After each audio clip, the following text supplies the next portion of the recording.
그동안 큰 병원 재단 이사장으로 상도 받고 당신은 잘 사셨죠? 저는요? 5살짜리를 제 손으로 시설에 보냈어요. 지역 의료 발전, 공로상 수상자 박도연.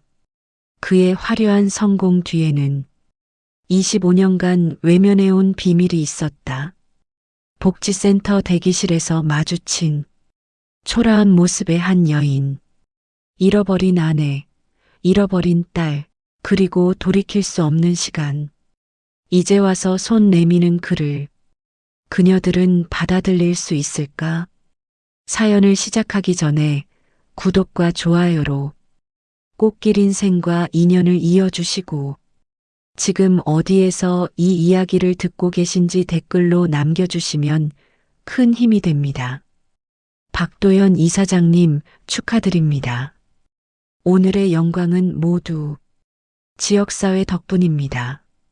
이렇게 훌륭한 분을 모시게 되어 영광입니다. 박도연은 무대 위에서 크리스털 트로피를 받아들었다. 지역 의료 발전 공로상. 그의 손에 들린 트로피는 조명을 받아 반짝였지만 그 빛이 그의 눈에는 닿지 않았다. 객석에서는 박수가 쏟아졌다. 시장, 의회 의원, 병원 관계자들 모두가 일어나 그를 향해 손뼉을 쳤다. 도연은 고개를 숙여 인사했다. 정확히 45도. 그가 평생 지켜온 각도였다. 너무 낮으면 비굴해 보이고 너무 높으면 오만해 보인다. 그는 언제나 적당한 각도를 유지했다. 적당한 미소, 적당한 겸손, 적당한 성공. 그의 인생은 그렇게 적당함으로 채워져 왔다. 무대 뒤로 내려온 그는 축하 인사를 받았다. 악수가 이어졌다. 그의 손은 건조했다. 로비에 차려진 리셉션장에서 샴페인 잔을 든 사람들이 그를 둘러쌌다. 누군가는 재단 확장 계획을 물었고 누군가는 은퇴 후 계획을 궁금해했다. 도연은 준비된 답변을 내놓았다.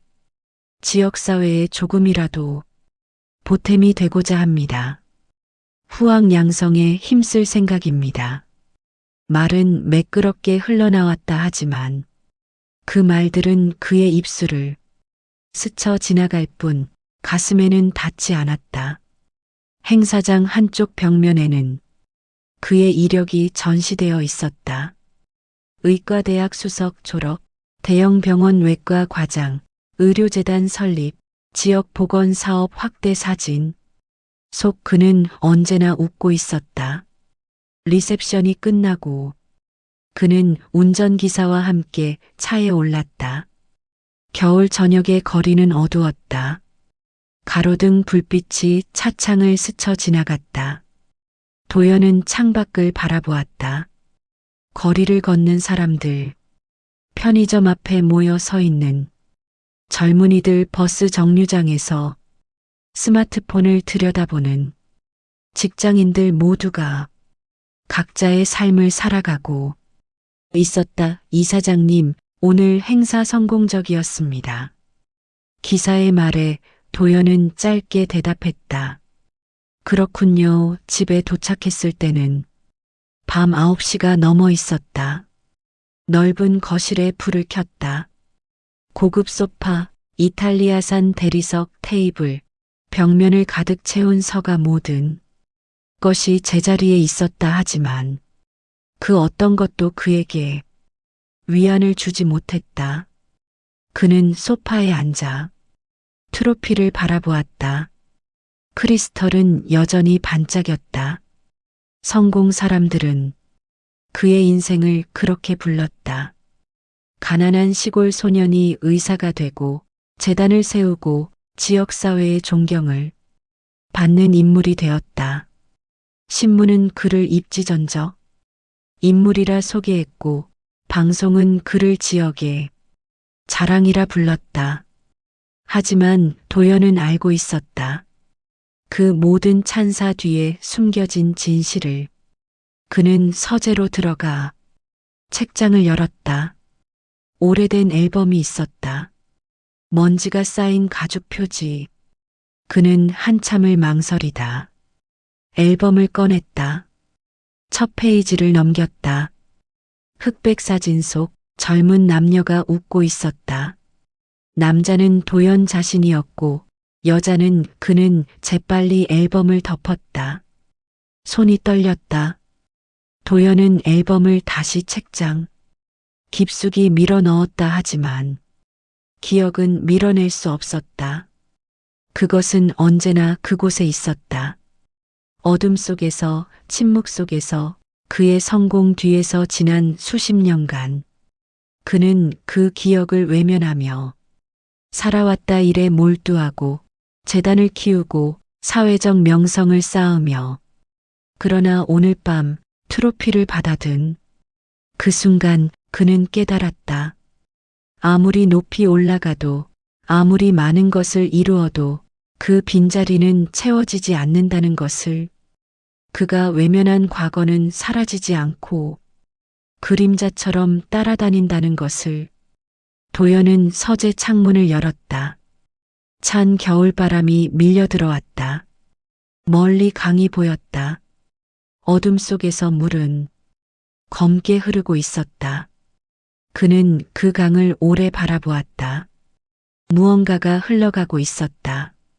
시간인지 후회인지 아니면 그가 결코 되찾을 수 없는 무언가인지. 지역 복지 상담센터는 시내 외곽의 낡은 건물 2층에 자리 잡고 있었다. 도연은 재단 산하 기관 점검 일정의 일환으로 이곳을 방문했다. 비서가 미리 준비한 서류 뭉치를 들고 그는 좁은 계단을 올라갔다. 벽지는 군데군데 벗겨져 있었고 계단 손잡이는 낡아 빛이 바랬다.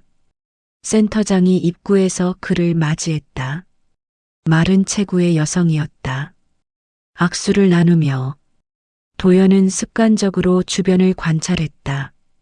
복도 양쪽으로 작은 상담실들이 있었고 끝에는 대기실이 보였다. 형광등 불빛이 차갑게 내리쬐고 있었다. 이쪽으로 오시죠. 먼저 운영 현황을 말씀드리겠습니다. 센터장의 안내를 따라 걸으면서 도연의 시선이 대기실로 향했다. 플라스틱 의자 몇 개가 놓인 좁은 공간 그곳에 4~5명의 사람들이 앉아 있었다. 대부분 중년 이상의 여성들이었다. 그들은 고개를 숙이고 있었다. 누군가는 핸드폰을 들여다보고 누군가는 그저 무릎 위에 놓인 손을 바라보고 있었다. 도연은 걸음을 멈췄다. 대기실 구석 창가 쪽 의자에 한 여인이 앉아 있었다. 회색 점퍼를 입고 낡은 가방을 무릎에 올려놓은 채 그녀의 머리카락은 희끗희끗했고 어깨는 움츠러들어 있었다.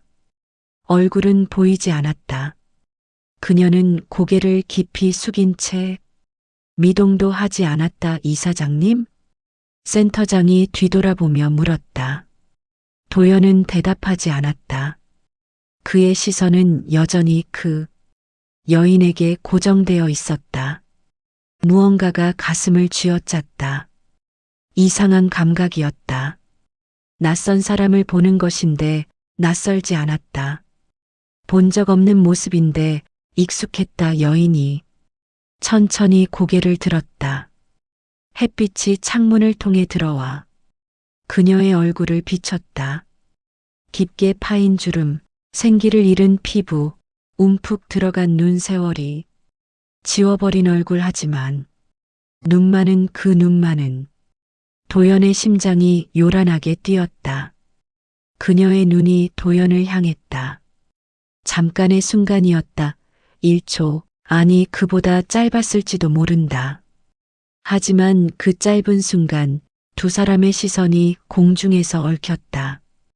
그녀의 눈이 흔들렸다. 놀람인지 두려움인지 아니면 다른 감정인지 알 수 없었다. 도연은 입술을 열었다. 이름이 목구멍까지 올라왔다. 그러나 소리는 나오지 않았다. 그는 그저 멍하니 서 있을 뿐이었다. 이사장님, 괜찮으세요? 센터장의 목소리가 다시 들렸다. 도연은 정신을 차렸다. 그는 고개를 돌렸다. 아, 예, 죄송합니다. 잠시 생각을 하다가 센터 환경이 열악해서 놀라셨나 봅니다. 예산이 부족해서 센터장은 변명처럼 말을 이었지만 도연은 듣지 못했다. 그의 귀에는 아무 소리도 들리지 않았다. 심장 박동 소리만이 크게 울렸다. 그는 다시 한번 대기실을 힐끗 보았다. 여인은 다시 고개를 숙이고 있었다. 마치 아무 일도 없었다는 듯. 도연은 센터장을 따라 상담실로 들어갔다. 책상 위에는 서류들이 쌓여 있었다. 센터장이 운영 보고서를 펼쳤다. 월별 상담 건수, 예산 집행 내역, 인력 현황 숫자들이 나열되었다. 도연은 고개를 끄덕이며 듣는 척했다 하지만 그의 머릿속은 온통 대기실에 그 여인으로 가득했다. 가능할까? 20여 년 만에 이런 곳에서 우연히 마주친다는 것이 도연은 스스로에게 물었다. 착각일 수도 있다. 단지 비슷하게 생긴 누군가일 수도 있다. 세월이 흘렀다. 사람은 변한다. 특히 그렇게 오랜 시간이 지나면 이사장님 혹시 질문 있으신가요? 센터장의 물음에 도연은 고개를 들었다. 그는 잠시 망설이다 물었다. 대기실에 계신 분들은 주로 어떤 상담을 받으러 오시나요? 다양합니다. 생활고, 가족 문제, 건강 상담 대부분 복합적인 어려움을 겪고 계신 분들이죠. 노년층이 특히 많습니다. 도연은 고개를 끄덕였다. 그는 더 이상 묻지 않았다. 묻는다는 것은 관심이 있다는 뜻이고 관심이 있다는 것은 무언가를 인정하는 것이었다. 그는 인정하고 싶지 않았다. 점검은 1시간가량 이어졌다. 도연은 기계적으로 서류를 검토하고 필요한 질문을 하고 개선 사항을 메모했다. 센터장은 재단의 지원에 감사하다는 말을 여러 번 반복했다. 도연은 적당히 답했다. 그의 눈은 서류를 보고 있었지만 마음은 복도 너머 대기실에 있었다. 점검이 끝나고 도연은 자리에서 일어났다. 센터장이 문을 열어주었다. 복도를 걸으며 도연은 대기실을 다시 보았다. 아까 그 자리는 비어 있었다. 여인은 이미 상담을 받으러 들어갔거나 아니면 센터를 떠났거나 도연은 안도감과 실망감을 동시에 느꼈다. 그는 계단을 내려갔다. 건물 밖으로 나오자 찬바람이 얼굴을 스쳤다. 하늘은 흐렸다. 그는 차에 올랐다. 다음 일정은 어디입니까? 비서가 물었다. 도연은 잠시 생각하다 대답했다. 오늘은 이것으로 마치겠습니다. 집으로 가죠. 차가 출발했다. 도연은 창밖을 바라보았다. 센터 건물이 점점 작아졌다 하지만 그의 머릿속에서는 그 얼굴이 지워지지 않았다. 움푹 들어간 눈, 희끗한 머리카락, 움츠러든 어깨. 그리고 무엇보다 그 눈빛. 도연은 눈을 감았다. 기억이 밀려왔다. 그가 평생 외면해왔던 그러나 한 번도 잊은 적 없는 기억이. 도연은 그날 밤 잠을 이루지 못했다. 침대에 누워 천장을 바라보았다. 어둠 속에서 선풍기 날개가 천천히 돌아갔다. 규칙적인 소리가 방 안을 채웠다 하지만 그 소리는 그의 머릿속 소음을 지우지 못했다. 그는 일어나 거실로 나왔다. 시계는 새벽 2시를 가리키고 있었다. 부엌으로 가서 물을 한 잔 마셨다. 찬물이 목구멍을 타고 내려갔지만 가슴속의 답답함은 가시지 않았다. 그는 소파에 앉았다. 어둠 속에서 창밖을 바라보았다. 거리는 고요했다. 말을 걸지 않았다는 사실이 그를 괴롭혔다. 센터 대기실에서 여인과 눈이 마주쳤을 때 그는 알아보았다. 확신할 수는 없었지만 본능적으로 알았다. 그녀도 그를 알아보았을 것이다. 하지만 두 사람 모두 아무 말도 하지 않았다. 모른 척했다. 마치 처음 보는 타인처럼. 도연은 손으로 얼굴을 감쌌다. 수치심이 밀려왔다. 그는 평생 그렇게 살아왔다. 불편한 것은 외면하고 어려운 것은 회피하고 책임져야 할 것은 뒤로 미루고 의사로서는 결단력이 있었지만 인간으로서는 비겁했다. 기억이 선명하게 떠올랐다. 25년 전 그는 30 중반에 촉망받는 외과의였다. 대형 병원에서 주요 수술을 집도하고 학회에서 논문을 발표하고 승진가도를 달리고 있었다. 그리고 그의 곁에는 아내가 있었다. 이정분. 그녀는 간호사였다. 같은 병원에서 일했다. 조용하고 성실한 사람이었다. 화려하지 않았지만 따뜻했다.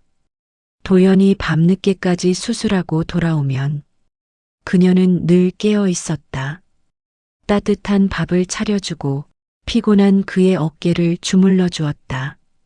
결혼 6년 차에 아이가 생겼다. 도연은 처음에는 기뻐했다. 하지만 곧 현실이 다가왔다. 아이를 키우려면 시간이 필요했고 돈이 필요했고 안정이 필요했다. 도연에게는 그 어느 것도 충분하지 않았다. 그는 병원에서 더 높은 자리를 노리고 있었고 개인 병원 개업을 준비하고 있었고 학회 활동으로 바빴다. 정부는 임신 중에도 일을 계속했다. 배가 불러오는 것을 숨기며 병동을 뛰어다녔다. 도연은 그녀에게 쉬라고 말했지만 진심은 아니었다. 그녀가 일을 그만두면 수입이 줄어들었고 그것은 그의 계획에 차질을 빚는 것이었다. 아이가 태어났다. 딸이었다. 작고 연약한 생명. 도연은 분만실 유리창 너머로 그 아이를 보았다. 이상한 감정이 밀려왔다. 기쁨도 사랑도 아닌 무거운 책임감.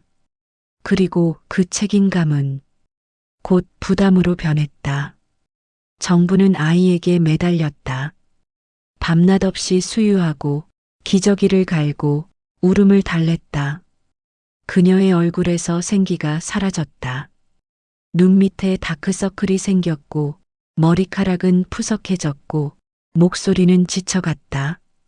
도연은 점점 집에 늦게 들어왔다. 수술 스케줄 때문이라고 했지만 사실은 도망치는 것이었다. 아이의 울음소리, 정분의 지친 얼굴, 좁은 아파트의 답답함. 그 모든 것으로부터 그리고 어느 날 그는 결정을 내렸다. 이혼을 요구했다. 정부는 울었다. 애원했다. 하지만 도연의 마음은 이미 굳어 있었다. 그는 냉정하게 말했다. 우리는 맞지 않는다고. 각자의 길을 가는 것이 낫다고. 아이는 당신이 키우는 것이 좋겠다고. 위자료를 주었다. 적지 않은 금액이었다. 도연은 그것으로 자신의 책임을 다했다고 생각했다. 법적으로는 양육비를 보낼 의무가 있었지만 정부는 연락을 끊었다. 그녀는 자존심이 있었다. 도연은 안도했다.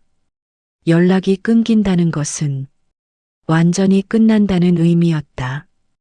그 후 도연은 빠르게 성공 가도를 달렸다.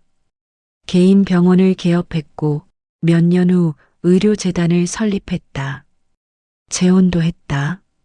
사회적 지위가 높은 여성과 하지만 그 결혼도 오래가지 못했다. 10년 만에 파경을 맞았다. 아이는 없었다. 도연은 이제 혼자였다. 넓은 집에 많은 재산과 함께 하지만 누구도 그의 성공을 진심으로 축하해주지 않았다. 직원들은 그를 존경했지만 사랑하지 않았다. 동료들은 그를 인정했지만 친구가 되지 않았다. 그리고 지금 25년 만에 그는 정분을 다시 만났다. 아니, 만났다고 할 수도 없었다. 그는 그녀를 보았지만 말을 걸지 않았다. 그저 지나쳤다 모른 척했다. 도연은 소파에서 일어나 서재로 갔다. 어둠 속에서 책장을 더듬어 그 앨범을 꺼냈다. 불을 켜고 첫 페이지를 펼쳤다. 젊은 날의 정분이 웃고 있었다. 환한 미소생기 넘치는 눈빛. 그 얼굴과 오늘 본 여인의 얼굴은 너무도 달랐다. 세월이 그녀에게서 무엇을 앗아갔는가. 도연은 생각했다. 그리고 자신이 그녀에게서 무엇을 앗아갔는가. 다음 페이지에는 아이 사진이 있었다. 갓난아기 작은 손, 작은 발. 도연은 그 아이의 이름조차 제대로 기억하지 못했다. 아니, 기억하려 하지 않았다. 기억한다는 것은 인정하는 것이고 인정한다는 것은 책임지는 것이었다. 도연은 앨범을 덮었다. 그는 오랫동안 책상 앞에 앉아 있었다. 창밖으로 동이 트기 시작했다. 희미한 빛이 하늘을 물들이고 있었다. 새로운 하루가 시작되고 있었다. 하지만 도연에게 그것은 새로운 하루가 아니었다. 오래된 과거가 다시 깨어난 날이었다. 그가 묻어두었던, 외면했던, 잊으려 했던 모든 것이 수면 위로 떠오르는 날. 그는 앨범을 다시 책장에 넣었다. 하지만 이번에는 깊숙이 밀어넣지 않았다. 손이 닿는 곳에 두었다. 무언가가 변하고 있었다. 그 자신도 정확히 알 수 없는 무언가가. 사흘 후 도연은 다시 복지 상담센터를 찾았다. 공식적인 일정은 아니었다. 비서에게 개인적인 용무가 있다고만 말했다. 차에서 내려 건물을 올려다보았다. 낡은 외벽, 빛바랜 간판. 사흘 전과 달라진 것은 없었다. 계단을 올라 2층에 도착했다. 복도는 조용했다. 대기실을 힐끗 보았지만 그 여인은 보이지 않았다. 도연은 안도했다. 아니, 실망했다. 자신의 감정조차 정확히 알 수 없었다. 센터 문을 열고 들어서자 젊은 남성이 다가왔다. 30대 초반으로 보이는 단정한 인상의 사람이었다. 그는 도연을 알아보고 공손하게 인사했다. 이사장님, 안녕하세요. 박선재입니다. 여기서 상담사로 일하고 있습니다. 도연은 악수를 받으며 그를 살폈다. 진지한 눈빛, 차분한 말투. 이 일에 적합한 사람처럼 보였다. 센터장님은 외부 회의 중이십니다. 제가 도와드릴까요? 도연은 잠시 망설였다. 그는 구체적인 목적 없이 이곳에 왔다. 단지 무언가를 확인하고 싶었다. 무엇을 확인하려는지도 정확히 몰랐다. 괜찮다면 센터 운영에 대해 좀 더 이야기를 듣고 싶습니다. 사흘 전 점검 때 충분히 듣지 못한 부분이 있어서요. 선재는 고개를 끄덕이며 상담실로 안내했다. 작은 방이었다. 책상 하나, 의자 2개, 벽면에 파일 캐비닛 창문으로는 겨울 햇살이 희미하게 들어왔다. 센터가 작아서 열악합니다. 재단의 지원이 없었다면 유지하기 힘들었을 겁니다. 선재가 차를 내오며 말했다. 도연은 종이컵을 받아들며 주변을 둘러보았다. 벽면에는 복지제도 안내, 포스터들이 붙어 있었다. 낡은 것들이었다. 이곳을 찾는 분들은 주로 어떤 분들입니까? 도연이 물었다. 선재는 잠시 생각하는 듯했다. 다양합니다. 하지만 공통점이 있다면 혼자라는 것입니다. 가족이 있어도 실질적으로는 혼자인 분들이 많습니다. 구체적으로 어떤 상담을 하시나요? 생계 지원 연결, 의료 지원, 주거 문제 하지만 사실 많은 경우 필요한 것은 그저 이야기를 들어줄 사람입니다. 선재의 목소리에는 진심이 담겨 있었다. 도연은 그가 이 일을 단순한 직업이 아닌 소명으로 여긴다는 것을 느꼈다. 힘든 사례도 많으시겠습니다. 특히 노년층 여성분들의 경우 평생 가족을 위해 살다가 홀로 남겨진 분들이 많습니다. 도연의 가슴이 조였다. 그는 차를 한 모금 마셨다. 뜨거운 액체가 목을 타고 내려갔다. 최근에 특별히 기억에 남는 사례가 있습니까? 질문은 자연스럽게 나왔다. 선재는 잠시 망설이는 듯했다. 상담 내용은 비밀이 보장되어야 했다.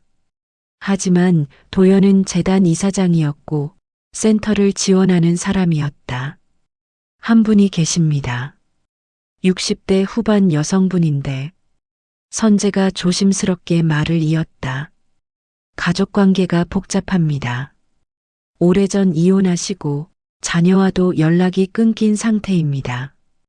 도연의 손이 떨렸다. 차가 든 종이컵이 흔들렸다. 그는 컵을 책상 위에 내려놓았다. 자녀와 연락이 끊겼다는 것은 20년도 넘었다고 합니다.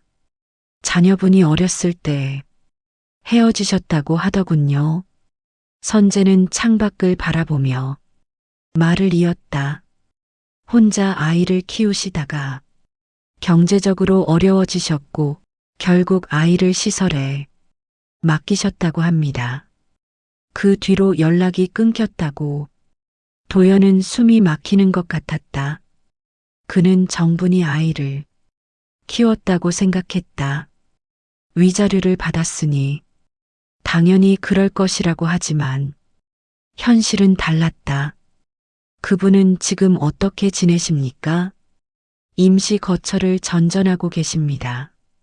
건강도 좋지 않으시고 얼마 전 건강검진에서 문제가 발견되었는데 치료를 받을 형편이 안 되신다고 합니다.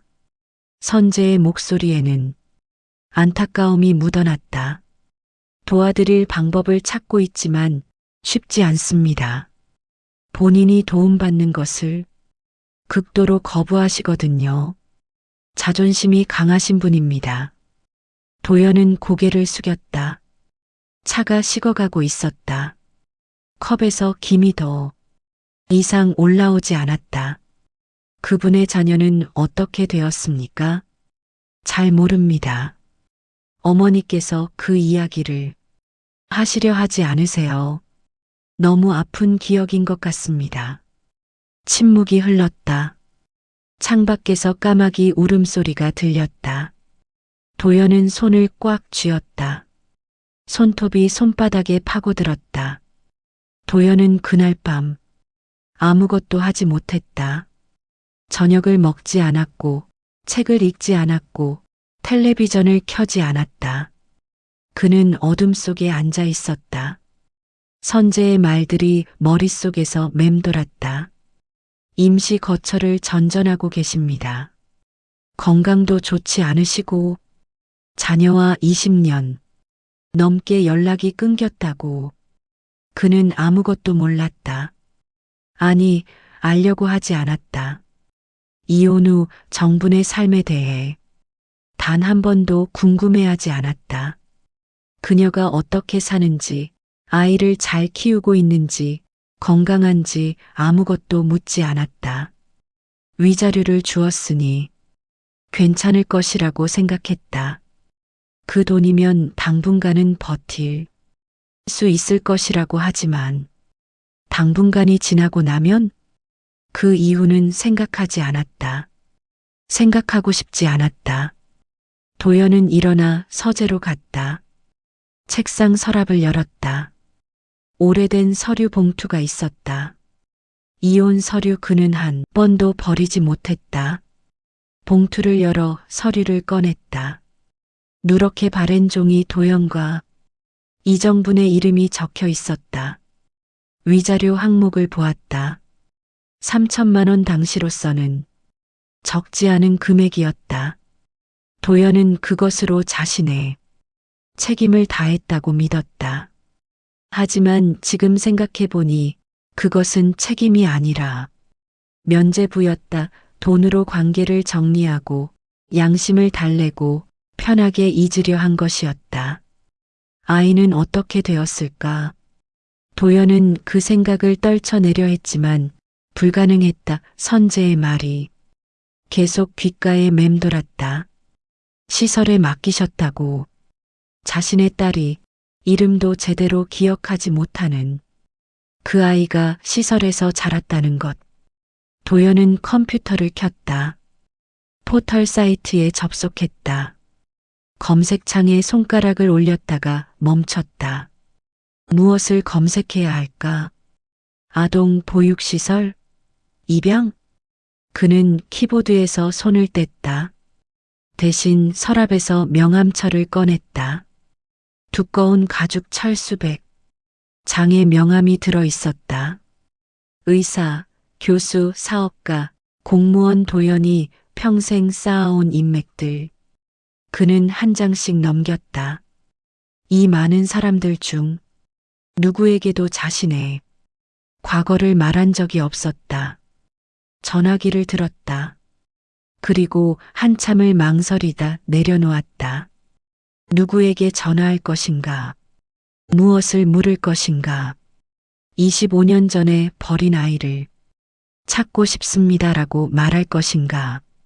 도연은 자리에서 일어나 거실로 나왔다. 창문을 열었다. 찬바람이 밀려 들어왔다.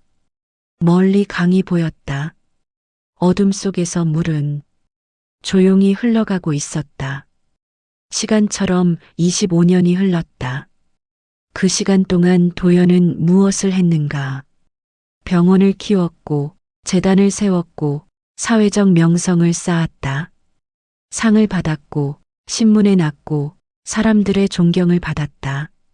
하지만 정작 중요한 것은 잃어버렸다. 정부는 무엇을 했는가?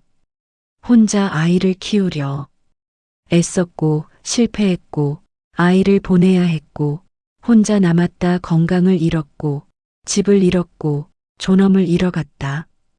그리고 아이는 도연의 딸은 도연은 창문을 닫았다. 그는 소파에 앉아 머리를 감쌌다. 후회가 밀려왔다. 거대한 파도처럼 그것은 그를 집어삼킬 것 같았다. 하지만 후회한들 무엇이 달라지는가? 흘러간 시간은 되돌릴 수 없었다. 저지른 일은 지울 수 없었다. 그가 할 수 있는 것은 아무것도 없었다. 아니, 정말로 아무것도 없는가? 도연은 고개를 들었다. 선재의 얼굴이 떠올랐다. 젊은 상담사 진심으로 사람들을 돕고 싶어하는 그 청년 그에게 다시 물어볼 수 있을까? 그 여인에 대해 더 자세히 하지만 그것은 위험했다. 너무 많이 묻는다면 의심을 살 것이다. 왜 재단 이사장이 한 상담자에게 그렇게 관심을 갖는지 사람들은 묻기 시작할 것이다. 도연은 다시 서재로 돌아갔다. 책상 위에 이혼 서류를 보았다. 그 옆에는 오늘 아침 신문이 놓여 있었다. 일면에 도연의 사진이 실려 있었다. 지역 의료 발전의 선구자 박도연 이사장 기사 제목이었다. 사진 속의 도연은 미소 짓고 있었다. 자신감 있는 표정.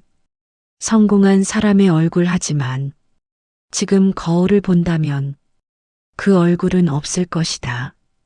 대신 지친, 늙은, 비겁한 남자의 얼굴이 있을 것이다. 도연은 신문을 구겼다.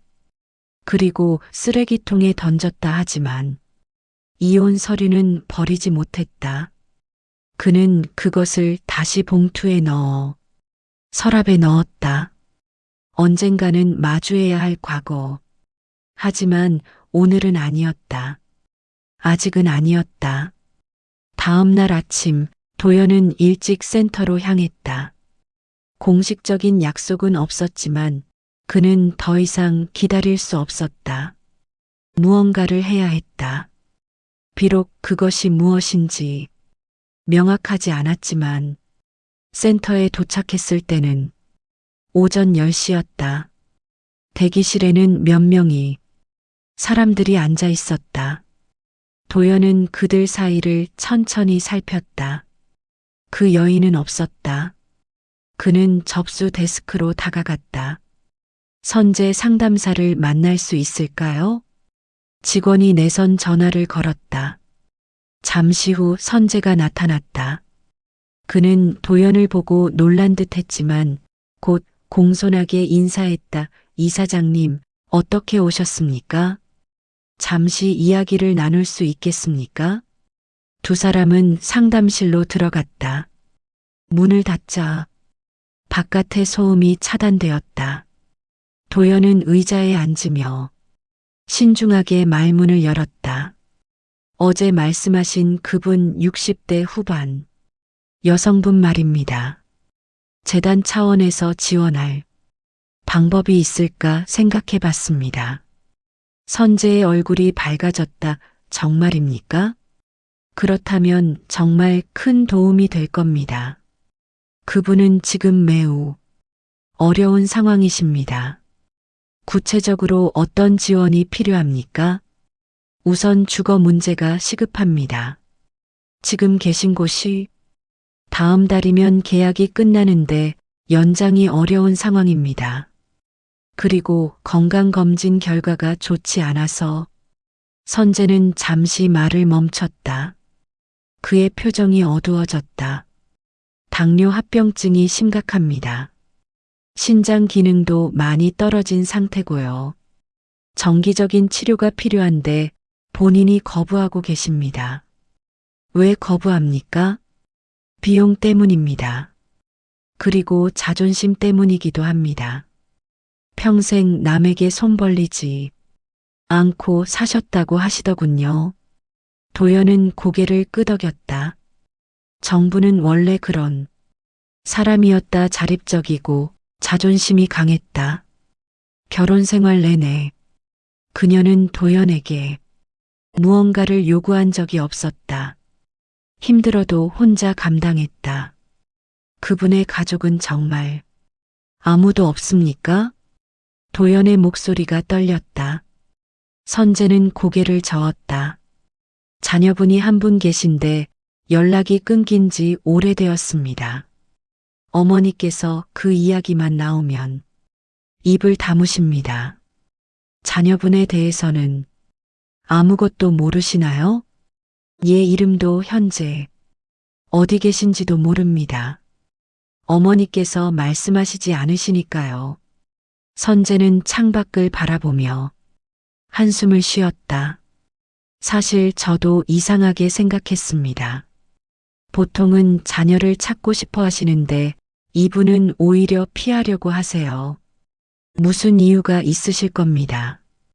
도연은 그 이유를 알고 있었다. 정부는 아이에게 미안했을 것이다. 제대로 키우지 못한 것에 대해, 시설에 보낸 것에 대해 연락을 끊을 수밖에 없었던 것에 대해 그 죄책감이 그녀를 아이로부터 멀어지게 만들었을 것이다. 자녀분의 아버지는 어떻습니까? 질문은 조심스럽게 나왔다. 선재는 잠시 생각하는 듯 했다. 아버지에 대해서는 한 번도 언급하신 적이 없습니다.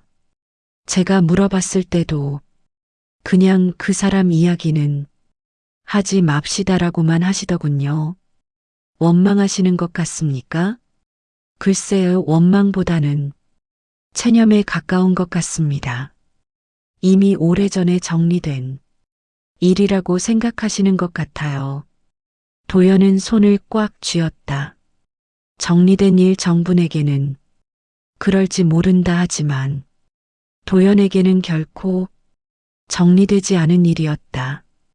단지 외면했을 뿐. 그분을 직접 만나볼 수 있을까요? 선재가 놀란 표정으로 도연을 보았다. 이사장님께서 직접요?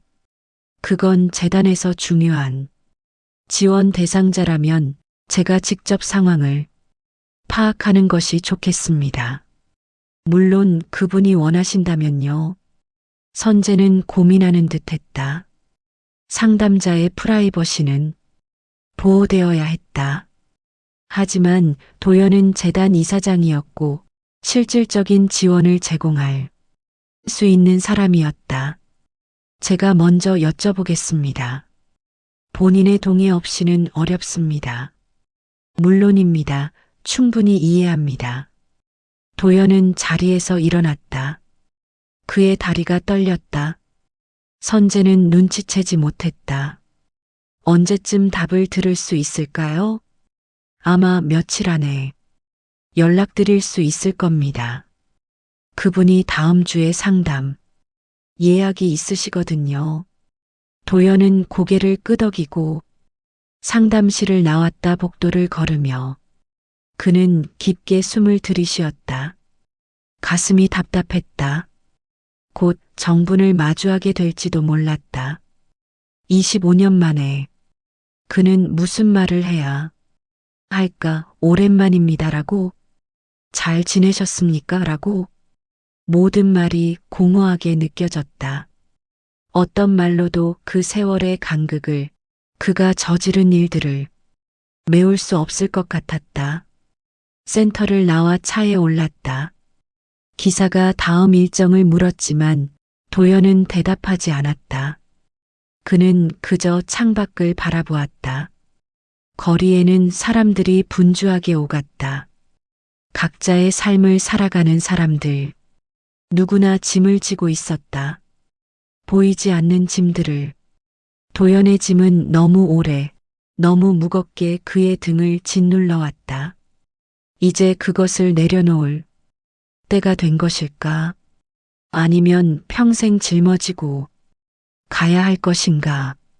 차가 천천히 움직이기 시작했다.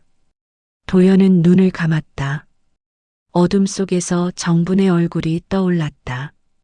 젊은 날의 얼굴이 아니라 센터 대기실에서 본 그 지친 얼굴, 세월이 새긴 주름, 생기를 잃은 눈. 그것이 현실이었다. 며칠 후 선재에게서 전화가 왔다. 이사장님, 그분께 말씀드렸습니다. 뭐라고 하시던가요? 전화기 너머로 선재의 한숨이 들렸다. 처음에는 거부하셨습니다. 재단 이사장 같은 분이 왜 자신을 만나려 하는지 이해할 수 없다고, 자선 대상이 되고 싶지 않다고 하시더군요. 도연의 가슴이 내려앉았다 하지만 선재가 말을 이었다. 제가 설득했습니다. 이사장님께서 센터의 어려운 사례들을 직접 파악하고 싶어 하신다고 여러분들을 만나실 예정이라고 말씀드렸습니다. 그제야 마지못해 동의하셨습니다. 언제 만날 수 있습니까? 이번 주 금요일 오후 2시에 센터로 오신다고 하셨습니다. 정기 상담 시간입니다. 알겠습니다. 감사합니다. 전화를 끊고 도연은 달력을 보았다.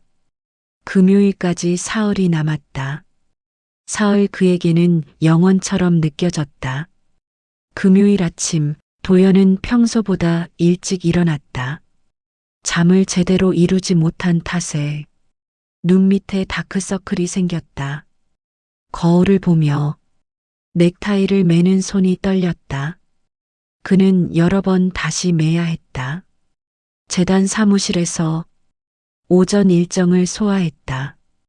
이사회 보고서를 검토하고 직원들과 회의를 했다 하지만 그의 정신은 온전히 거기에 있지 않았다. 시계를 몇 번이나 확인했다. 시간이 너무 빨리 가는 것 같기도 하고 너무 느리게 가는 것 같기도 했다. 점심은 먹지 않았다. 목으로 넘어갈 것 같지 않았다. 비서가 걱정스러운 눈빛으로 물었지만 도연은 괜찮다고만 했다.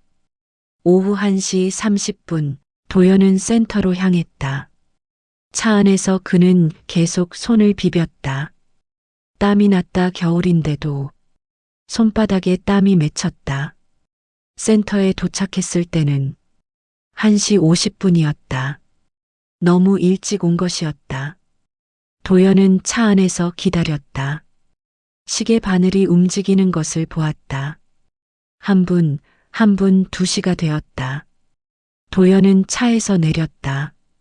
건물을 올려다보았다. 낡은 외벽이 겨울 햇살을 받아 차갑게 빛났다. 그는 깊게 숨을 들이쉬고 계단을 올랐다.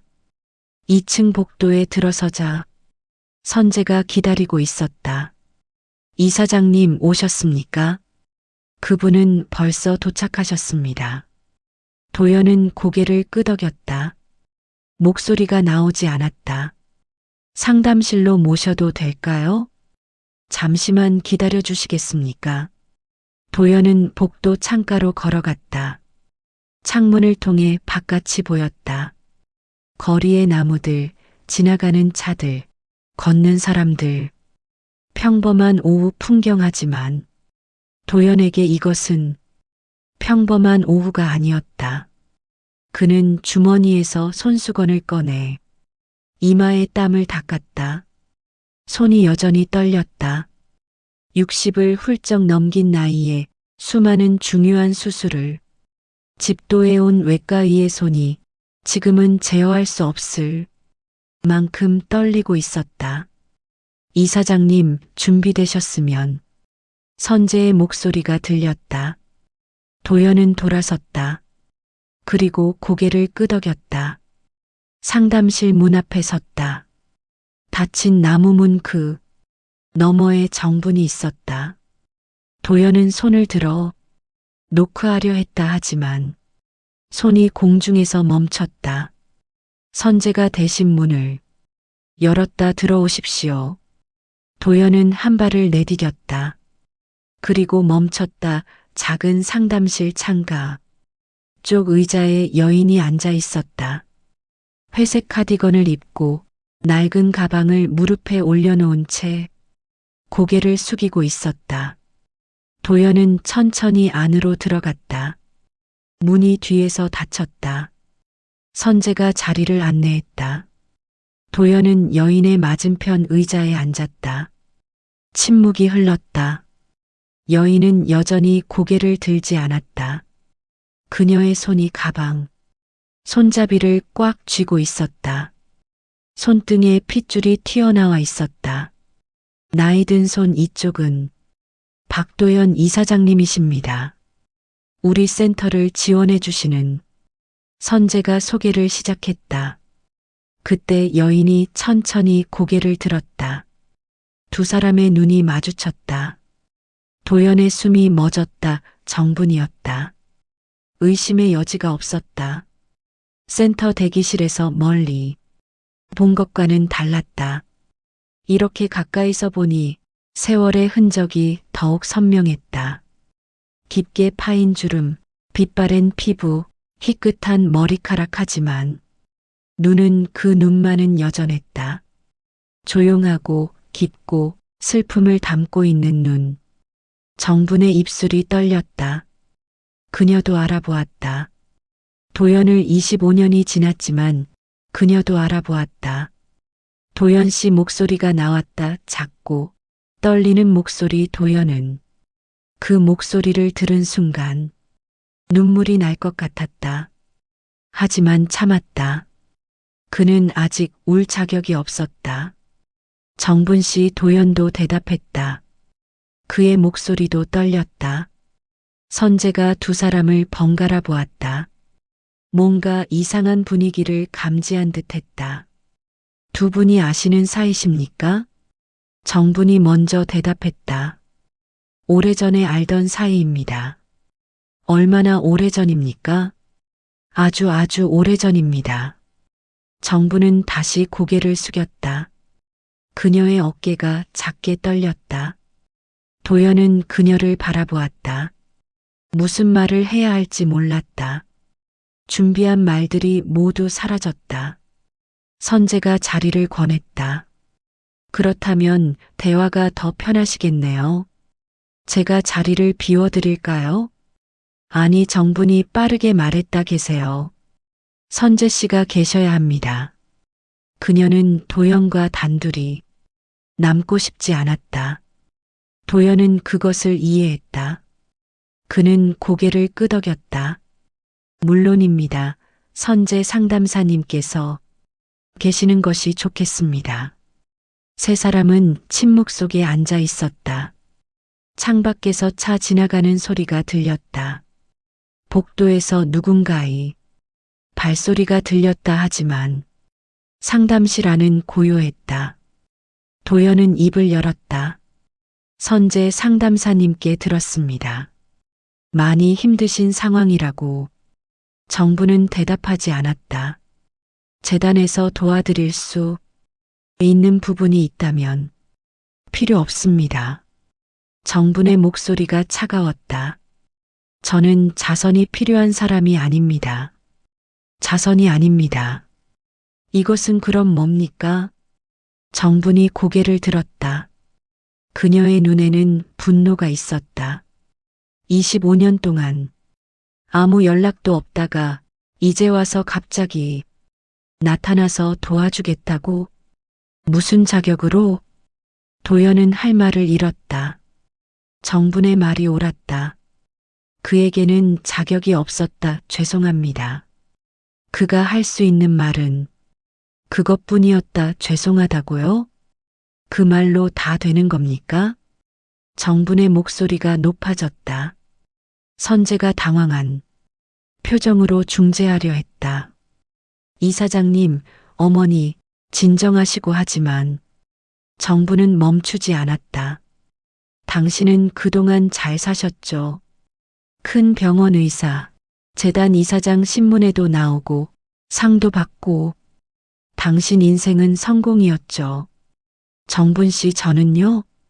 저는 어떻게 살았는지 아십니까? 그녀의 목소리가 떨렸다. 눈물이 그녀의 눈가에 맺혔다. 혼자 애를 키우려고 했어요. 정말 열심히 했어요. 낮에는 일하고 밤에는 애를 돌보고 잠도 제대로 못 자고 그렇게 버텼어요. 도연은 고개를 숙였다. 하지만 안 됐어요. 아무리 해도 안 됐어요. 돈은 항상 부족했고 애는 자꾸 아팠고 저도 지쳐갔어요. 정분의 손이 떨렸다. 선재가 물을 건넸지만 그녀는 받지 않았다. 결국 애를 보낼 수밖에 없었어요. 시설에 제 손으로 5살짜리를 시설에 보냈어요. 정분 씨, 그건 당신 잘못입니다. 정분이 도연을 똑바로 쳐다보았다. 당신이 우릴 버렸기 때문입니다. 당신이 책임지지 않았기 때문입니다. 도연은 아무 말도 할 수 없었다. 그녀의 말이 모두 사실이었다. 그때 정분이 갑자기 얼굴을 찡그렸다. 그녀는 가슴을 움켜쥐었다. 어머니. 선재가 벌떡 일어났다. 정분이 의자에서 미끄러지듯 쓰러졌다. 119에 연락해. 도연이 외쳤다. 그는 본능적으로 움직였다.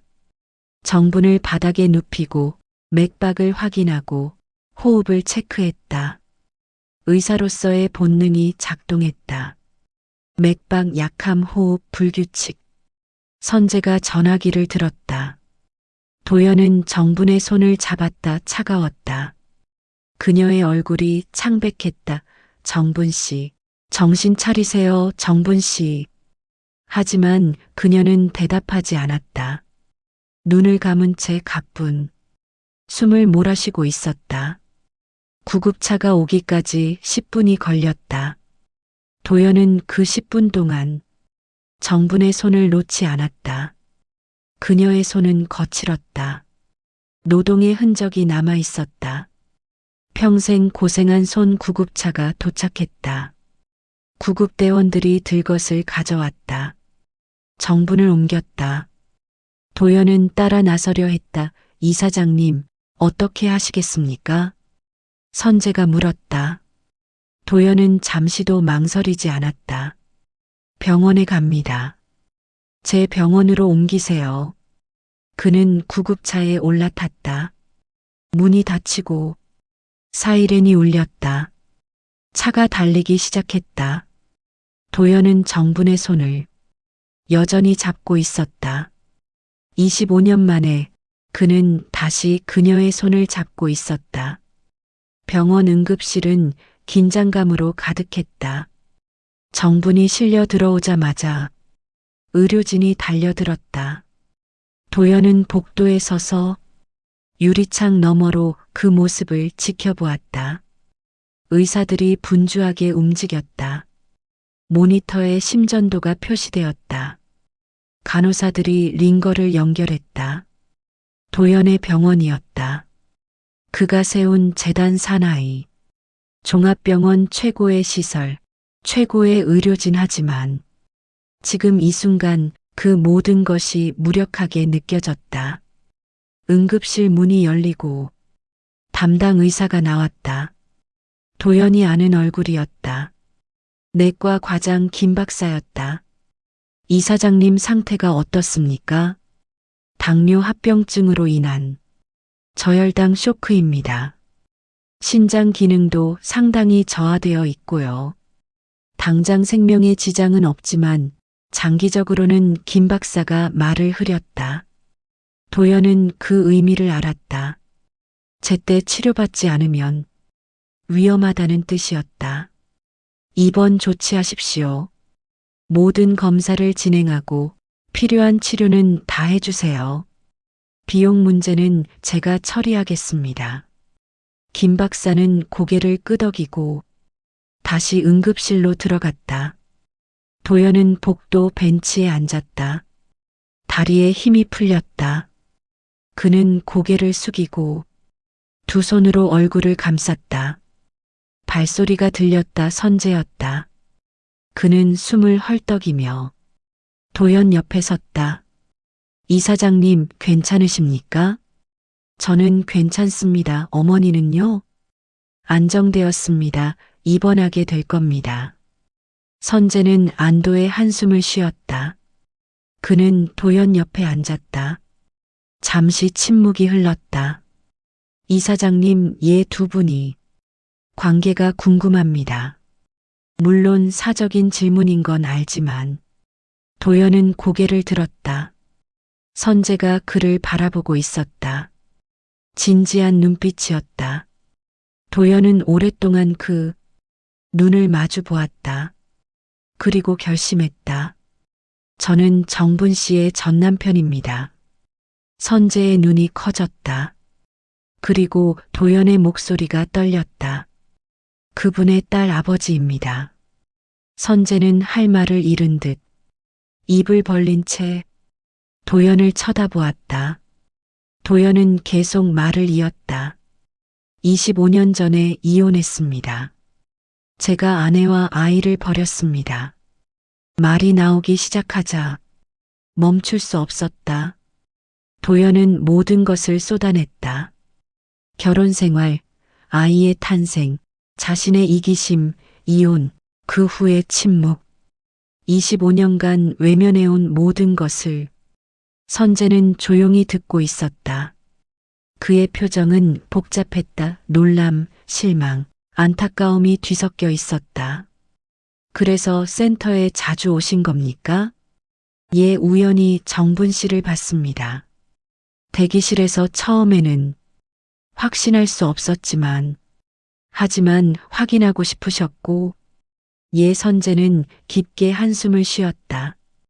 딸분은 지금 어디 계십니까? 모릅니다. 도연의 목소리가 갈라졌다. 이름도 제대로 기억하지 못합니다. 얼굴도 기억나지 않습니다. 그저 작고 연약한 아기였다는 것만. 시설에 보내졌다는 건 들으셨죠? 오늘 처음 알았습니다. 당신에게서 선재는 고개를 저었다. 믿기지 않습니다. 자신의 아이가 어떻게 되었는지도 모른 채 25년을 변명하지 않겠습니다. 도연이 말을 끊었다. 변명의 여지가 없습니다. 저는 비겁한 인간이었습니다. 지금도 마찬가지고요. 선재는 일어섰다. 그는 창밖을 바라보았다. 해가 지고 있었다. 겨울 해는 빨리 졌다.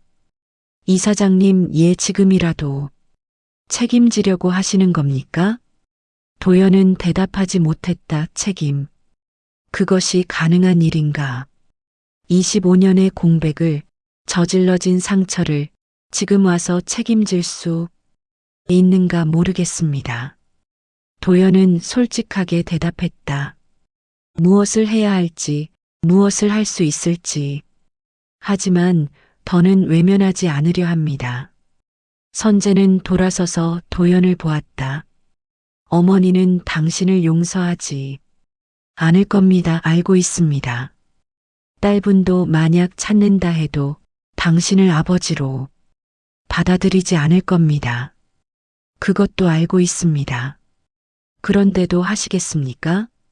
도연은 고개를 들어 선재를 똑바로 바라보았다. 해야 합니다.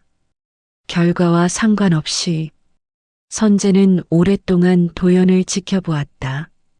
그리고 천천히 고개를 끄덕였다. 딸분을 찾는 것을 도와드리겠습니다. 정말입니까? 어머니를 위해서입니다. 이사장님을 위해서가 아니라. 선재의 목소리는 단호했다. 어머니는 평생 그 아이를 그리워하셨을 겁니다. 비록 말씀은 안 하셨지만 제가 상담하면서 느꼈습니다.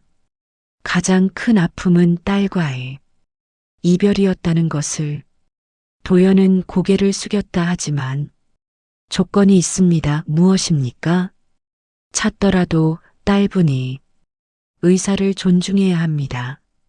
만나기 싫어하면 물러서야 하고 아버지로 인정받지 못해도 받아들여야 합니다. 당연합니다. 그리고 선재가 잠시 말을 멈췄다. 어머니께는 아직 말씀드리지 마십시오. 딸분을 찾고 있다는 것을. 헛된 희망을 드리고 싶지 않습니다. 도연은 고개를 끄덕였다. 두 사람은 다시 침묵 속에 앉았다. 복도는 점점 어두워졌다. 간호사들이 오갔다. 환자들이 이동했다. 병원의 일상이 계속되었다. 응급실 문이 열렸다. 김 박사가 나왔다. 이사장님, 일반 병동으로 옮겼습니다. 면회는 내일부터 가능합니다. 의식은 돌아왔습니까? 예, 깨어나셨습니다. 하지만 많이 약해져 계십니다. 충분한 휴식이 필요합니다. 도연은 자리에서 일어났다. 병실 번호를 알려주십시오. 5층 512호입니다. 하지만 오늘은 알고 있습니다. 내일 오겠습니다. 도연은 복도를 걸어 병원을 나섰다. 밖은 이미 어두웠다. 차가운 바람이 불었다. 그는 차에 타지 않고 병원 정원을 걸었다. 겨울 정원은 황량했다. 나뭇가지들이 앙상하게 서 있었다. 낙엽이 쌓인 벤치에 앉았다. 하늘을 올려다보았다. 별이 보였다. 도연은 생각했다. 자신의 딸은 지금 어디서 무엇을 하고 있을까? 33살 이제 어엿한 성인. 자신의 삶을 살고 있을 것이다. 혹시 결혼했을까? 아이가 있을까? 행복할까? 그는 그 아이의 인생에 대해 아무것도 몰랐다. 아버지라는 이름으로 아무것도 해주지 못했다. 그저 생물학적 아버지일 뿐. 이름뿐인 관계하지만 지금이라도 늦었지만 무언가를 할 수 있다면. 도연은 주머니에서 핸드폰을 꺼냈다. 선재에게 문자를 보냈다. 딸을 찾아주십시오. 어떤 대가를 치르더라도 곧 답장이 왔다. 최선을 다하겠습니다. 도연은 핸드폰을 내려놓았다. 그리고 다시 하늘을 올려다보았다. 별들은 여전히 빛나고 있었다. 오래전부터 그곳에 있었고 앞으로도 그곳에 있을 별들. 시간은 흐른다 하지만 어떤 것들은 변하지 않는다. 저지른 잘못, 남긴 상처, 그리고 책임. 도연은 자리에서 일어났다. 차로 걸어갔다. 집으로 돌아갈 시간이었다 하지만 오늘 밤 그는 잠들지 못할 것이다. 내일 정분을 다시 마주해야 한다는 사실이 그를 잠 못 들게 할 것이다. 다음 날 아침 도연은 병원으로 갔다. 손에는 꽃다발을 들고 있었다. 하얀 국화. 그러다 문득 멈춰섰다. 국화는 장례식에 쓰는 꽃이었다. 그는 황급히 병원 앞 꽃집으로 돌아가 다른 꽃으로 바꿨다. 분홍색 장미하지만 엘리베이터 앞에서 또 멈췄다. 장미도 적절하지 않았다. 너무 낭만적이었다. 이것은 사과의 자리였다. 용서를 구하는 자리였다. 결국 꽃다발을 로비 의자에 내려놓았다. 빈손으로 가는 것이 맞았다. 그는 아무것도 가져갈 자격이 없었다. 5층에 도착했다. 512호 병실을 찾았다. 문 앞에서 한참을 서 있었다. 안에서는 아무 소리도 들리지 않았다. 노크했다. 들어오세요. 정분의 목소리였다. 약하지만 또렷했다. 도연은 문을 열었다. 병실은 작았다. 1인실이었다. 창가에 침대가 하나 있었다. 정분이 침대에 반쯤 기댄 채 앉아 있었다. 병원복을 입고 링거를 맞고 있었다. 얼굴은 여전히 창백했다. 앉으세요. 정분이 침대 옆 의자를 가리켰다. 도연은 조심스럽게 앉았다. 두 사람 사이에 침묵이 흘렀다. 몸은 좀 어떠십니까? 살아는 있네요. 정분의 대답은 담담했다. 의사 선생님께서 말씀하셨습니다. 계속 치료받으셔야 한다고. 비용은 어떻게 합니까? 제가 처리하겠습니다. 싫습니다. 정분이 고개를 저었다. 저는 당신 돈 받고 싶지 않습니다. 이것은 돈 문제가 아닙니다. 그럼 뭡니까? 정분이 도연을 똑바로 쳐다보았다. 속죄입니까? 양심의 가책 때문입니까? 아니면 그냥 동정입니까? 도연은 대답하지 못했다. 사실 그는 자신의 동기조차 명확히 알지 못했다. 속죄인가, 책임인가, 아니면 단순한 죄책감인가. 이유는 중요하지 않습니다. 도연이 조용히 말했다. 당신이 아프고 치료가 필요하고 제가 도울 수 있다면 그것으로 충분합니다. 충분하지 않습니다. 정분의 목소리에 분노가 섞였다. 당신은 25년 동안 아무것도 하지 않았습니다. 우리가 어떻게 사는지 궁금해하지도 않았습니다. 이제 와서 갑자기 착한 사람, 행세하지 마세요. 맞습니다. 도연은 부정하지 않았다. 저는 비겁했습니다. 도망쳤습니다. 변명의 여지가 없습니다. 그런데 왜 나타났습니까? 우연이었습니다. 센터에서 당신을 봤습니다. 처음에는 모른 척 하려 했습니다. 하지만 도연은 말을 멈췄다. 더는 외면할 수 없었습니다. 정부는 창밖을 바라보았다. 겨울 하늘이 희뿌옇게 보였다. 우리 딸 찾으려고요?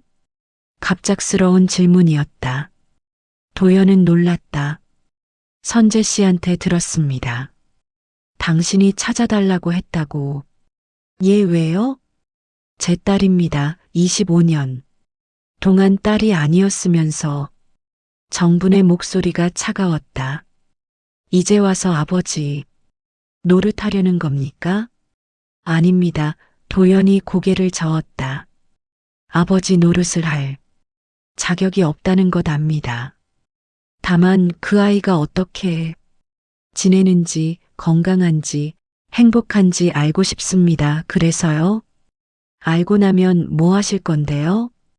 도연은 대답하지 못했다. 정분이 계속 말했다. 그 애는 우릴 원망할 겁니다. 버린 부모를, 특히 당신을 알고 있습니다. 만나주지도 않을 겁니다. 그것도 알고 있습니다. 그런데도 찾겠습니까? 예, 정부는 오랫동안 도연을 바라보았다. 그녀의 눈에는 복잡한 감정이 섞여 있었다. 분노, 슬픔, 그리고 어쩌면 희미한 희망. 저도 그 애를 보고 싶습니다. 정분의 목소리가 떨렸다. 매일 밤 꿈에 봅니다. 5살 때 모습으로 울면서 제 손을 잡던 그 모습으로 눈물이 그녀의 뺨을 타고 흘렀다. 시설에 보낼 때 그 애가 울었습니다. 엄마, 나 버리지 마 하면서. 하지만 저는 돌아섰습니다. 뒤도 안 돌아보고. 도연의 가슴이 찢어지는 것 같았다. 그게 제일 후회됩니다. 한 번이라도 돌아서 그 애를 안아줄 걸. 괜찮다고. 엄마는 항상 너를 사랑한다고 말해줄 걸. 정부는 손으로 얼굴을 가렸다. 어깨가 흔들렸다. 도연은 그녀에게 다가가 손을 내밀고 싶었다. 하지만 그럴 수 없었다. 그럴 자격이 없었다. 찾으면. 정분이 눈물을 닦으며 말했다. 제발 그 애한테 잘해주세요. 아버지로서가 아니라 그냥 한 사람으로서 부족했던 것들을 채워주세요. 약속합니다. 도연의 목소리도 떨렸다. 무슨 일이 있어도 그 아이를 지키겠습니다. 정부는 고개를 끄덕였다. 그녀는 다시 창밖을 바라보았다. 이름 기억하세요? 죄송합니다. 기억나지 않습니다. 선재의 박선재, 우리 딸 이름입니다. 도연의 심장이 멎었다. 뭐라고요? 박선재, 그게 우리 딸 이름입니다. 도연은 의자에서 벌떡 일어났다. 머릿속이 하얘졌다. 선재 센터의 그 젊은 상담사 진지한 눈빛, 사람들을 돕고 싶어하는 그 청년이 아니라 여성이었나? 도연은 혼란스러웠다. 센터의 그 선재가 아닙니다. 정분이 고개를 저었다. 그건 우연입니다. 같은 이름일 뿐이에요. 우리 딸은 어디 있는지 모릅니다. 도연은 다시 주저앉았다. 안도감과 실망감이 동시에 밀려왔다. 박선재, 그는 그 이름을 되뇌었다. 선알선, 제주제 당신이 지은 이름입니다. 정분이 조용히 말했다. 기억 안 나세요? 아기 때 당신이 직접 지었잖아요. 착하고 재주 있는 아이가 되라고. 도연은 아무 말도 할 수 없었다. 그는 그것조차 잊고 있었다. 자신이 지은 딸이 이름조차. 미안합니다. 이제 와서 미안하다고 한들 정부는 말을 잇지 못했다. 두 사람은 다시 침묵에 빠졌다. 복도에서 카트 굴러가는 소리가 들렸다. 간호사가 들어와 링거를 확인하고 나갔다. 시간이 흘렀다. 퇴원하면 어디로 가실 겁니까? 도연이 물었다. 정부는 대답하지 않았다. 임시 거처는 다음 달이면 계약이 끝난다고 들었습니다. 제 일입니다. 도와드리겠습니다. 싫다고 했잖아요. 조건 없이 돕겠습니다. 도연이 단호하게 말했다. 용서를 바라지 않습니다. 감사를 바라지도 않습니다. 다만 책임지고 싶습니다. 늦었지만 정부는 그를 오랫동안 바라보았다. 당신 변했네요. 예. 예전에는 책임이란 말을 입에 담지도 않았잖아요. 이제는 하네요. 사람은 변합니다. 너무 늦게 변했어요. 알고 있습니다. 정부는 한숨을 쉬었다. 좋아요. 받아들이겠습니다. 하지만 조건이 있어요. 무엇입니까? 딸을 찾으면 제가 먼저 만나게 해주세요. 당신 말고 저를 당연합니다. 그리고 그 애가 당신을 만나기 싫어하면 물러서세요. 예. 마지막으로 정분이 도연을 똑바로 쳐다보았다. 다시는 도망가지 마세요. 힘들어도 거절당해도 끝까지 버티세요. 도연은 고개를 끄덕였다. 약속합니다. 석 달이 흘렀다. 봄이 왔다. 거리의 나무들의 새싹이 돋아나기 시작했다. 겨울 내내 얼어붙었던 강물도 녹아 흐르기 시작했다. 정부는 병원에서 2달간 치료를 받았다.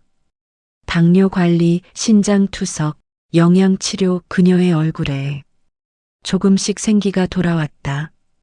완전히 회복된 것은 아니었지만 적어도 더 이상 악화되지는 않았다. 도연은 작은 임대주택을 마련했다. 시내에서 조금 떨어진 조용한 동네 2층짜리 빌라에 1층이었다. 크지는 않았지만 깨끗하고 따뜻했다. 정부는 처음에 거절했지만 도연은 물러서지 않았다. 결국 그녀는 받아들였다. 이사를 도운 날 도연은 그녀의 짐이 얼마나 적은지 보고 가슴이 아팠다. 작은 여행 가방 하나, 옷 몇 벌, 낡은 앨범 한 권. 그게 전부였다. 60년 넘게 살아온 인생의 흔적이 그것뿐이었다. 선재는 박선재를 찾기 위해 동분서주했다. 28년 전 아이를 맡긴 시설을 찾았다. 하지만 시설은 이미 문을 닫은 상태였다. 기록은 다른 기관으로 이관되었다. 추적은 쉽지 않았다. 보건복지부, 아동보호전문기관, 입양기관. 선재는 가능한 모든 곳에 연락했다. 개인정보 보호 때문에 정보를 얻기 어려웠다. 하지만 선재는 포기하지 않았다. 도연도 자신의 인맥을 동원했다. 그리고 마침내 봄이 오던 어느 날 연락이 왔다. 찾았습니다. 선재의 목소리가 전화기 너머로 들렸다. 도연의 손이 떨렸다. 어디 있습니까? 서울입니다. 지역 상담센터에서 일하고 있습니다. 도연은 숨을 멈췄다. 상담센터 정분을 만난 바로 그곳과 같은 종류의 기관. 이름은 박선재 맞습니까? 아닙니다. 양부모님 성을 따라 김선재로 바뀌었습니다. 하지만 이름은 그대로 선재입니다. 도연은 눈을 감았다. 딸이 살아있다. 일하고 있다. 사람들을 돕는 일을 하고 있다. 결혼은 했습니까?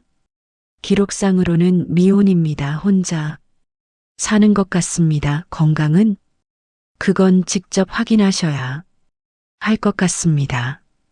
선재가 잠시 말을 멈췄다. 이사장님, 이제 어머니께 말씀드려야 할 것 같습니다. 알고 있습니다. 도연은 그날 저녁 정분을 찾아갔다. 작은 임대주택. 그녀는 부엌에서 저녁 준비를 하고 있었다. 창문으로 봄볕이 들어왔다 왔어요? 정분이 돌아보며 말했다. 그녀의 표정이 예전보다 부드러워져 있었다. 석 달 동안 두 사람의 관계도 조금씩 변해갔다. 여전히 어색했지만 적어도 대화는 할 수 있게 되었다. 앉으세요. 차 끓일게요. 괜찮습니다. 앉아서 이야기합시다. 도연의 목소리가 떨렸다. 정부는 뭔가를 눈치챈 듯 가스를 끄고 다가왔다. 무슨 일이에요? 선재를 찾았습니다. 정분의 얼굴이 하얗게 변했다. 그녀는 벽에 손을 짚었다. 다리에 힘이 풀리는 것 같았다. 정말입니까? 예, 서울에 있습니다. 상담센터에서 일하고 있습니다. 정부는 소파로 비틀거리며 걸어가 앉았다. 그녀의 손이 떨렸다. 어떻게 생겼어요? 사진은 아직 못 봤습니다. 하지만 건강하게 잘 지내고 있다고 합니다. 정부는 두 손으로 얼굴을 감쌌다. 어깨가 흔들렸다 울고 있었다. 도연은 조용히 그녀 옆에 앉았다. 만나고 싶어요. 정분이 흐느끼며 말했다. 우리 딸을 선재를 만날 수 있습니다. 하지만 그 애가 저를 만나고 싶어 할까요? 버린 엄마를 모릅니다. 하지만 시도해 봐야 합니다. 정부는 고개를 끄덕였다. 그녀는 눈물을 닦았다. 언제 갈 수 있어요? 준비되면 언제든 내일. 정분이 단호하게 말했다. 내일 가고 싶어요. 하루도 더 기다리고 싶지 않아요. 다음 날 세 사람은 서울로 향했다. 도현, 정분, 그리고 선재 상담사. 차 안은 조용했다. 정부는 창밖만 바라보았다. 그녀의 손은 계속 가방, 손잡이를 만지작거렸다. 서울에 도착했을 때는 오후 2시였다. 상담센터는 강북의 한 주택가에 있었다. 낡은 건물 도연이 근무하던 센터와 비슷했다. 저기입니다. 선재가 건물을 가리켰다. 정부는 차에서 내리지 못했다. 그녀는 건물을 바라보며 숨을 고르고 있었다. 괜찮으세요? 도연이 물었다. 정부는 고개를 끄덕였다. 괜찮아요.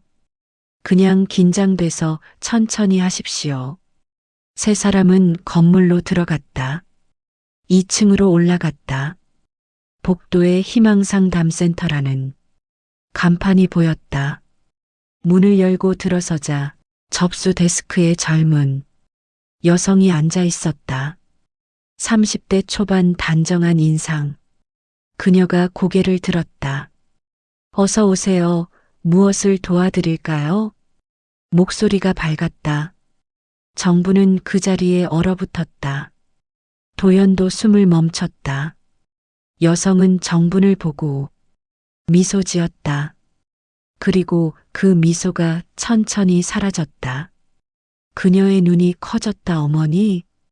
작은 목소리였다. 정분의 입술이 떨렸다. 선재야. 두 여인은 서로를 바라보았다.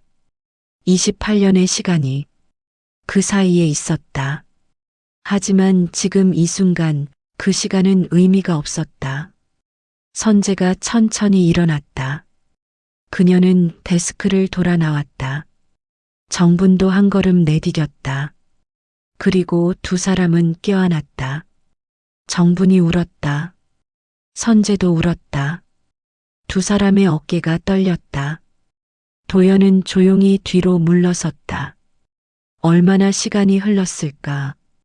두 사람은 여전히 껴안고 있었다. 정분이 딸의 얼굴을 양손으로 감쌌다. 많이 컸구나. 이렇게 예쁘게 엄마 정말 엄마예요? 그래, 엄마야 미안해. 정말 미안해. 저도 미안해요. 엄마를 찾지 못해서 아니야. 내 잘못이 아니야. 다 엄마 잘못이야. 두 사람은 다시 껴안았다. 도연은 복도로 나왔다. 가슴이 벅찼다. 눈물이 날 것 같았다. 한참 후 정분이 나왔다. 들어오세요. 도연은 조심스럽게 들어갔다. 선재가 서 있었다. 그녀는 도연을 보았다.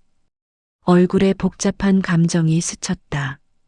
이분이 정분이 말을 꺼내려 했다.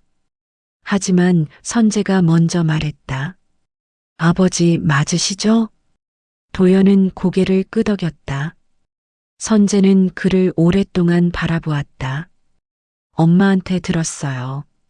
저를 찾아주셨다고. 얘 왜 이제 와서? 도연은 대답하지 못했다. 선재가 계속 말했다. 28년 동안 어디 계셨어요? 왜 우릴 버렸어요? 변명하지 않겠습니다. 도연의 목소리가 떨렸다. 잘못했습니다. 용서를 구할 수도 없습니다. 다만 그는 선재를 똑바로 바라보았다. 이제부터라도 아버지 역할을 하고 싶습니다. 늦었지만. 선재는 눈물을 닦았다. 아버지 역할이요? 28년 동안 안 하시다가 알고 있습니다. 자격이 없다는 것을 하지만 뭐예요? 선재의 목소리가 높아졌다. 미안하다고 하면 다 되는 줄 아세요? 엄마가 얼마나 힘들게 사셨는지 알아요? 압니다. 모르세요. 절대 모를 거예요. 선재가 돌아섰다. 정분이 딸의 어깨를 잡았다. 선재야, 엄마, 저 이 사람 용서 못해요. 알아. 엄마도 마찬가지야. 하지만 정분이 도연을 보았다. 이 사람은 변했어. 정말로 3달 동안 지켜봤어. 선재는 고개를 저었다. 믿을 수 없어요. 그래도 돼. 도연이 조용히 말했다. 믿지 않아도 됩니다. 용서하지 않아도 됩니다. 다만 가끔이라도 엄마를 만나러 올 때 제가 함께 있어도 되는지만 물어보고 싶습니다. 선재는 창밖을 바라보았다. 봄볕이 따뜻하게 내리쬐고 있었다. 오랜 침묵 끝에 그녀가 말했다. 한 번만 기회를 드릴게요.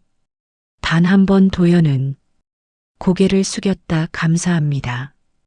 3달 후 작은 임대주택의 저녁 식탁에 세 사람이 앉아 있었다. 정분, 도연, 그리고 선재. 저녁상이 차려져 있었다. 소박한 반찬들, 정분이 정성껏 준비한 음식들. 밥 먹어요. 정분이 말했다. 선재가 젓가락을 들었다. 도연도 들었다. 세 사람은 조용히 식사를 했다. 어색함이 여전히 있었다. 상처가 완전히 아문 것도 아니었다. 하지만 적어도 같은 식탁에 앉아 있었다. 식사를 마친 후 선재가 일어났다. 가봐야 해요. 내일 일찍 출근해야 해서. 그래, 조심히 가거라. 정분이 딸을 안았다. 선재는 도연을 보았다. 그리고 작게 고개를 끄덕였다. 다음에 또 올게요. 고맙습니다. 도연이 대답했다. 선재는 문을 열고 나갔다. 계단 소리가 멀어졌다. 정분과 도연은 식탁에 앉아 있었다. 창문 너머로 봄밤의 거리가 보였다.